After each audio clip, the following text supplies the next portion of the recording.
Hello, my name's Ken Kinter, and I'm an assistant professor at Rutgers University. And the purpose of this video is to provide a basic introduction to cognitive behavioral techniques.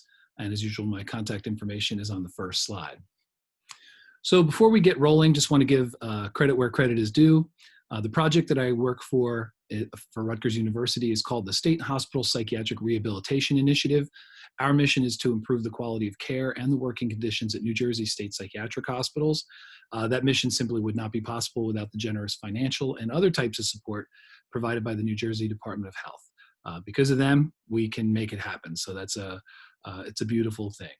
And that's what helps fund these videos and the website and all of the other work that we're doing in the hospitals now. All right, so we've got an ambitious agenda here that we are going to take on.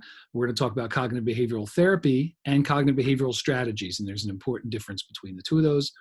We're going to talk about the foundations of CBT in terms of the interaction between thoughts, feelings, and behavior. We're going to talk about cognitive distortions, which is something I'm sure that you may have just heard about, and we're going to go into it in a little greater detail. We're also going to talk about different types of cognitive behavioral interventions that you can use, and also to explain the use of CBT with people with severe mental illness or with addictions and/or with addictions. This video is intended toward people that necessarily aren't therapists, aren't licensed professionals, but work in community agencies or in inpatient settings. One of the major points of this presentation is that you don't have to be a cognitive behavioral therapist to use these techniques. It does help. The more education that you get on CBT, the more helpful this will be, but this is meant to be a first or foundational step, and hopefully to give you some tools that you can use in your job. So CBT as a modality emphasizes the role of thinking in how we feel and what we do. We'll get into the details of that in a little bit. It talks about how maladaptive learning and dysfunctional patterns of thought impact behavior, which impacts symptoms. So the bad learning has maybe led to maladaptive behavior, and then relearning or replacing that maladaptive learning with better learning can improve the behavior, reduce symptoms, and hopefully reduce the negative outcomes. It's credited with, Aaron Beck is credited with this, so this is not exactly a new thing, but I've noticed it's been slow to permeate through the system. Lots of people say they know CBT and they practice CBT, but you don't really see it. Initially, CBT was directed toward people that had more mild mental illnesses. However, we've been getting a lot more traction with it and working with people with severe illnesses and addictions. So CBT, again, is sort of a general catch-all term for lots of different things. Beck's cognitive therapy, rational emotive behavior therapy, or REBT, by Albert Ellis. Please catch some of Albert Ellis's videos if you haven't seen it. Totally worth it. And dialectic behavior therapy by Marsha Linehan, which is something else that's becoming very common in our hospitals. So CBT is sort of this catch-all term. So it's not a thing that you do. It's sort of an umbrella over many different interventions, some of which we're going to be talking about in this video, but not all of them. And we'll talk about places you can go to get more information. So in this presentation, we're going to be talking more about cognitive behavioral techniques or cognitive behavioral strategies or interventions rather than therapy as a whole. If you don't practice therapy, we don't really need to go into the therapy part to that degree. My hope is that these are just tools that you'll be able to use immediately to improve what you do wherever you work. So some of the foundational, the spirit of CBT, as it were. Learning is at the core of much maladaptive behavior. Our beliefs shape our reactions. That whole thing about perception is reality. Our perception makes reality what it is to us. And this is how two people can see the exact same thing and come away with completely different ideas about what happened. It's what they've already experienced and learned going into it. So behavior and behavior change is also partially a function of the environment and our interaction with the environment. So the mantra that I'm going to drill into your head for this video is how you think and act affects how you feel, and how you feel affects how you act and think. So it's this cycle between thoughts up top of the pyramid here, feelings, the right, and behavior. And what I do also includes what I say, verbal behavior. These three are constantly interacting with each other. In fact, chances are we're probably not even aware. You might hear a song and you might feel a certain way or think about a certain thing. And these things are we're constantly cycling through these. We might not even know what the connection is between them, but there is a connection. So for example, what we see here is a common example of one trip around this sort of loop, around this triangle here. So if someone has thoughts about, no one likes me, I'm a bad person, people want to hurt me, if those are the thoughts that a person is walking around with all the time, or almost like a tape we have in our head, it's natural that those thoughts would lead to feelings of depression, feelings of anxiety, feelings of fear. So now we have those thoughts.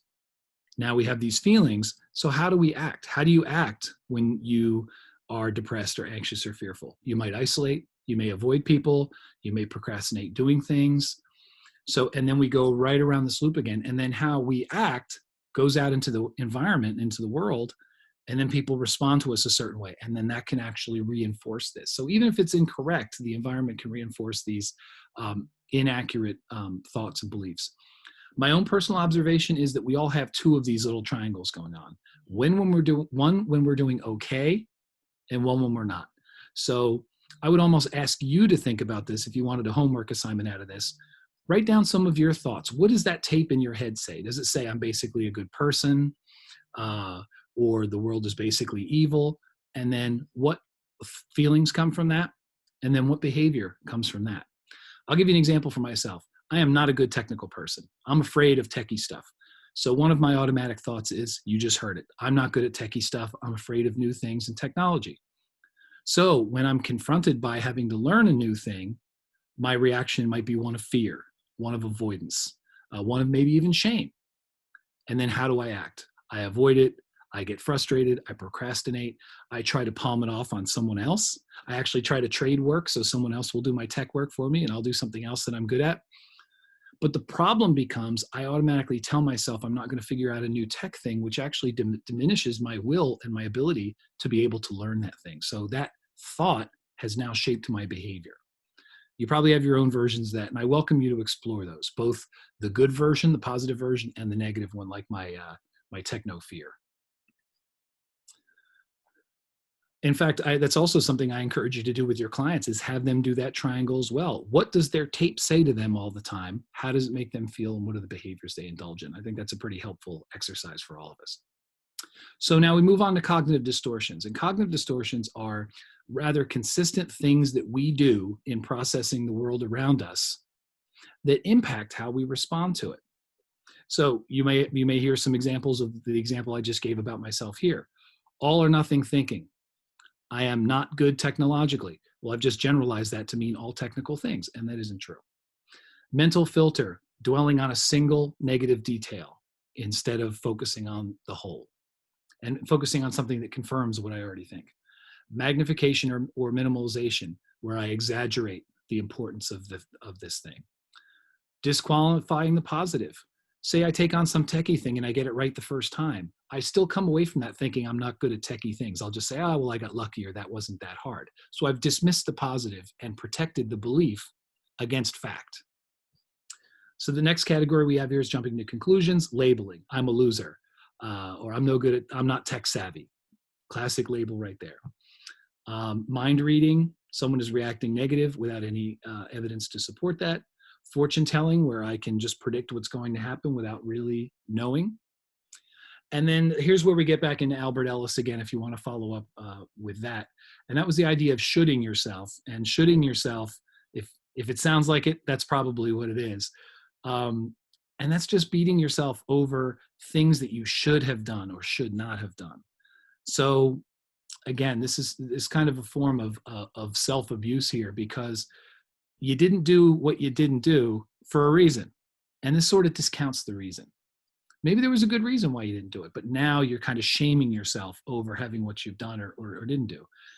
Part of being very judgmental, this is very tough. So you should yourself and you should others. You know, people aren't acting right, and then you become angry at them.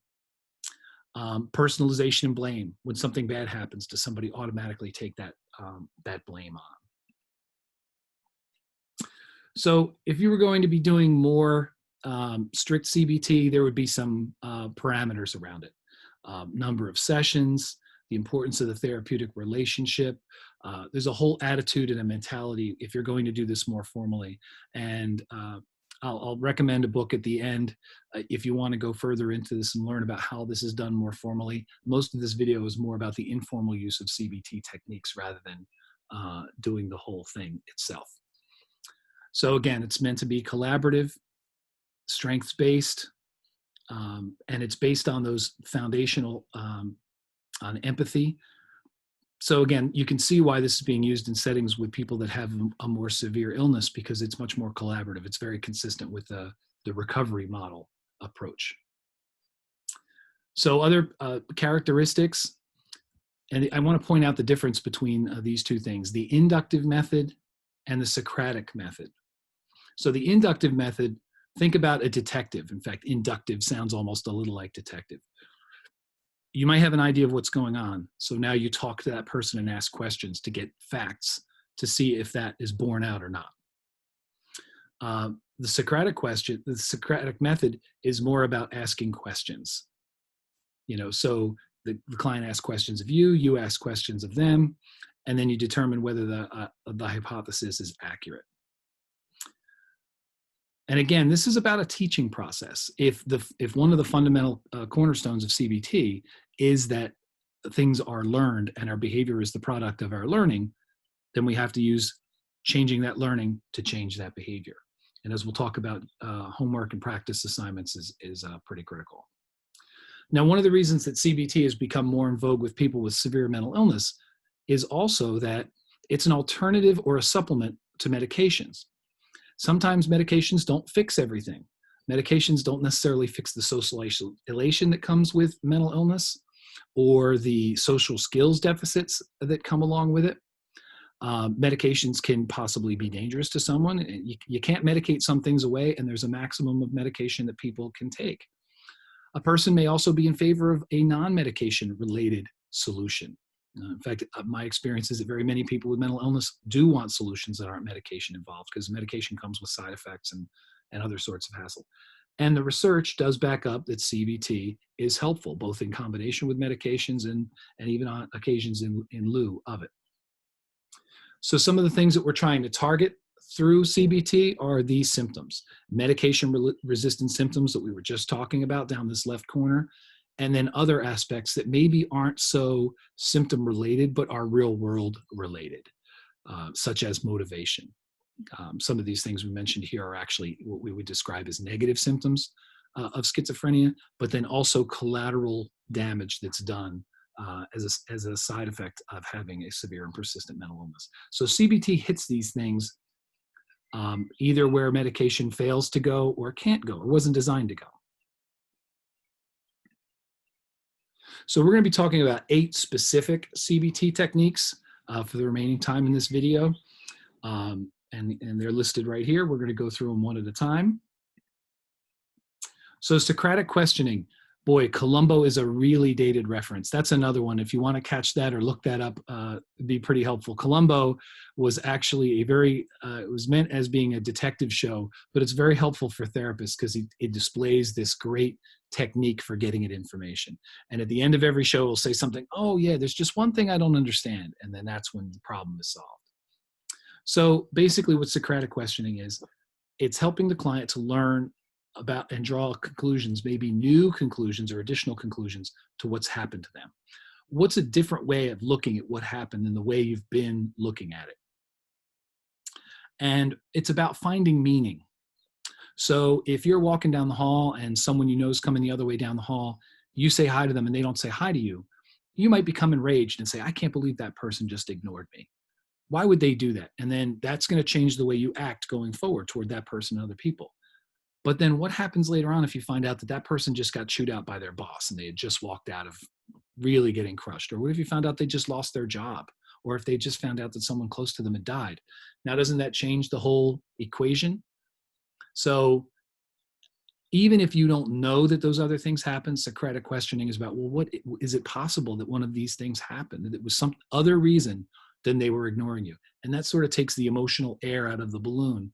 By changing the thought, we've changed the feeling, and we change the behavior. So again, to do Socratic questioning, you're just asking informational questions and carefully attending to the answers. And a lot of these questions are about, how do you feel about this? It's really about the person's perception and how they interpret it, and their openness to interpret this differently if it comes down. And avoid closed-ended questions. So you don't want a lot of yes/no answers going back and forth. You can watch our videos on motivational interviewing, specifically ORS, if you want to get more detail about open and closed-ended questions. So here's some examples of Socratic questioning. So tell me what are the disadvantages are of public speaking, because it might be different for each person. What happens if you continue to yell at your voices in public? So here you're exploring, well, what happens if we keep going this way? And then it's also a major effort for us to understand the meaning that a person ascribes to a particular event. Because again, what we think it is doesn't matter. It's what they think it is. And how deeply have they thought into the why of that anyway? They may not have even questioned it. As we'll talk about in a little bit, automatic thoughts, we don't question them. Positive reinforcement, anything. This can be praise. This can be something more tangible. It's anything positive that follows a behavior that increases the possibility of it happening again. If someone who's normally late to group, they show up on time, you say, you did a great job. I really appreciate you showing up on time to group today. If you notice someone's grooming is better, you say, oh, you look really nice today. So you can do that with praise, or there can be more tangible things. In the hospitals, we use food as a reinforcer all the time. You may have different things, but it needs to be immediate. And you may need to do it every time at first, but then the goal is to step it back. So it's every so often. Think about how good of a draw a slot machine is. And it certainly doesn't pay out every time. There's that powerful draw, and when is that reinforcer going to be there? Modeling, critical. This is a critical one. Very simple, but not easy. Theoretically, we're doing it all the time. So if we had a camera on us, or if we were in a mirror, what would we see? Would we see somebody who comes in, sits down, throws our stuff on the desk, rolls our eyes and go, okay, what are we going to do today? Or do you see somebody that's energetic and enthusiastic and engaged in what they're doing? What would you see if you saw yourself on camera, if you saw yourself in a mirror? And is that what you want to put out? We're modeling all the time, good and bad. We can't control it. We can't turn it on and turn it off. And people all around us are serving as models all the time. And I love Zoolander, by the way, so that's why that picture's on there. All right, so shaping is next. For people that have severe illness and severe deficits, they're not going to get from where they are to where they could be all in one pop. None of us do. So it's this matter of breaking a big job into smaller jobs and then providing reinforcement for each success. For example, we had a gentleman in our hospital, very paranoid, did not like to sit in groups. He would stand in the doorway. We can't really do that. People have to get in and out the door, and we close the door for groups anyway. So now if I say, look, you either need to sit at the group table or you need to leave, I lose the guy. So we said, look, you can't stand in the doorway because we're going to close the door and people need to come and go, but you can set up a chair right by the door and sit right there, and that's fine. And that's what he did. And he also told us not to call on him or not to talk to him. But eventually what happened is, instead of having him move closer, we worked on having him share and having him read. So little by little, and praising him each time for his cooperation or where he sat, we got him closer and closer to the table. So you divide a big job into like a million little jobs and praise after each one to just gradually nudge that person in the direction. I mean, look, we all crawled before we walked, right? Role playing. Now this one's pretty critical, and a lot of people are really uncomfortable with it. Role playing is a fantastic technique. What is some situation that your client's going to have to deal with soon? A job interview, a stressful situation, being able to stand up for themselves, being able to say no to someone who's offering them drugs. So we can do role plays between people in a group setting, or just do it in an individual setting, you and that person, but practice it. This way a person gets a little prior experience in it. It's not as good as in vivo. It's not as good as being in the real world doing it, but it's really nice practice. And the more you practice something, the better you'll get at it. And then you can use it. Any D&D geeks out there besides me? Just asking. So cognitive restructuring. This one is a little more sophisticated, but very effective as well.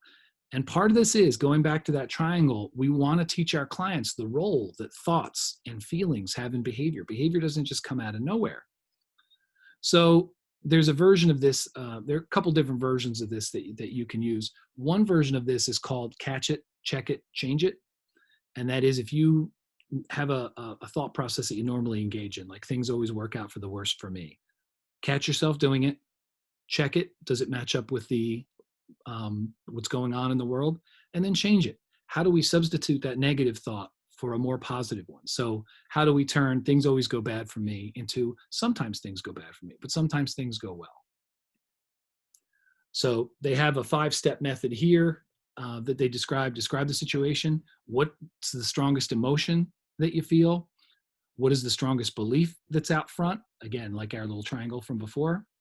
Challenge the thought.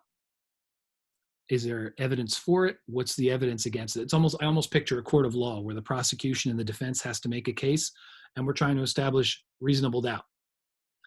And then finally, we get to the action. So did it work in this case? If that belief or thought didn't work for you, let's change it. Let's make it into something else, or let's develop an action plan. I love substituting new thoughts, more positive thoughts for the older thoughts. So here we get down into automatic thoughts, and we're surrounded by automatic thoughts. At 12 o'clock, I'm automatically hungry and I go to lunch. Why? Am I magically hungry at 12 o'clock every day? No, it's just when lunch happens. So I've just kind of rolled along with it. We just automatically take for granted that that's how it is, and we don't think about it. But there's usually a bias involved there somewhere. It's autopilot, but autopilot ignores the fact that everything is actually a little different each time. And it prevents us from being open to new experiences. So first we have to assess somebody's automatic thoughts. It's hard you think them so often. It's like the water that you swim in. So how do you address automatic thoughts? So you ask people, what's on that tape? What are some automatic things that you think? This means that.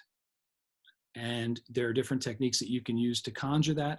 So you want to see what the automatic thought is, and you want to see what that mood is that corresponds to it. This one's a classic, relaxation exercises. Just getting people to do breathing exercises, getting people to do imagery. Because again, very often the emotions that people are feeling in response to these automatic thoughts and these cognitive distortions, they feel negative feelings. They feel fear. They feel angry, or they feel sad. So how can we restore that person to basically, this is another way of interrupting that triangle. You change their emotional state. You change the way they feel. You insert a new behavior that's designed to change that feeling. And then we'll get to the thoughts from there. This is a picture of Bora Bora, by the way, so you're welcome. It's the prettiest slide out of all of them. And next, practice assignments. Now, we're careful with the word homework. I work in an inpatient setting. We don't want people to get too comfortable with the idea of hospital as home. So even though practice assignments is longer, I prefer it to homework. If a person lives in their home, fire away with homework. Although sometimes there's a negative stigma. If our clients had a really rough time at school, or they may say, I'm grown, I'm an adult. I'm not about homework. I gave that up after school. But I think people can relate to practice. Except for Allen Iverson, but we'll keep moving. So we assign at the end of a session, individual or group session, critical to review it in the next session. Did they do it? Praise all over the place. And then how can we go forward from there? If it didn't happen, let's review it with the person. Why didn't it happen? Was the job too big? Do we need a cue in the environment when to do it? So the reason they didn't do it is at least as important. So it's critical. The practice assignment should have some meaning for them. It should be something that they want to do. It's going to help them get to where they want to be. Are there others that we can help with this practice assignment? Someone else to cue that person when to do it, or to give them feedback about it. Practice it in session first. So you do the role play in session, and then the homework is to do it out in the world somewhere before next session. So it's a great reinforcer. These things can be written, verbal, or behavioral. The behavioral ones are particularly effective. You actually get to practice doing something in real time. So these CBT methods, these are some of the impacts. They develop a therapeutic relationship. It's you and that person working toward their common goal.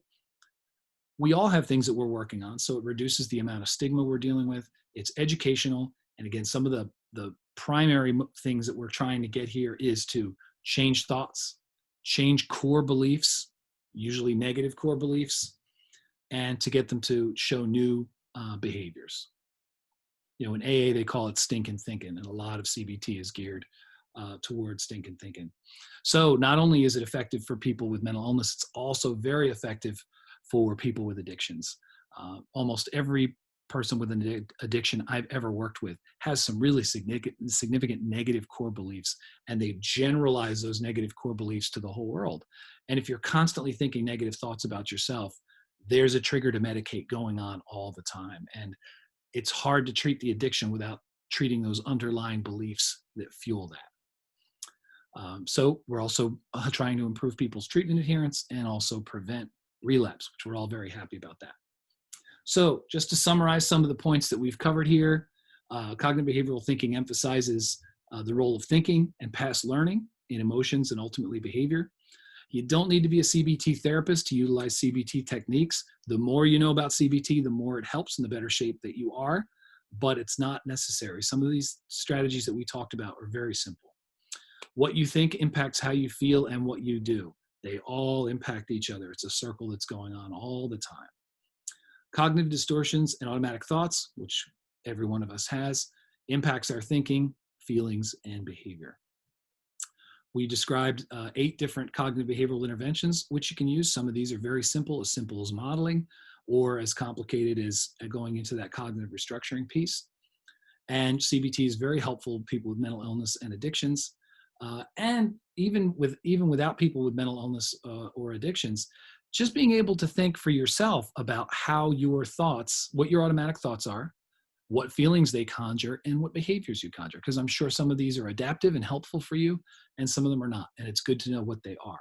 The very virtue that they're automatic means we haven't thought about them enough and what they do. So I wanted to point out a couple of resources. Most of this material came from the Right book that you see right here. It's a great book. It also has a DVD that actually shows CBT techniques in practice with people that have psychotic symptoms. So if you work with people that are severely mentally ill, it's a fantastic resource. There are many cognitive behavioral societies in major cities. If you look them up, you will find them.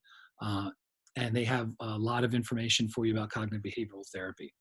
And then also the website you see at the bottom here is our website. We have a lot of additional videos on a number of topics. I encourage you to check out our website and see the resources there. Hope you enjoyed the video, and at some point, I hope to catch up with you again soon. Take care.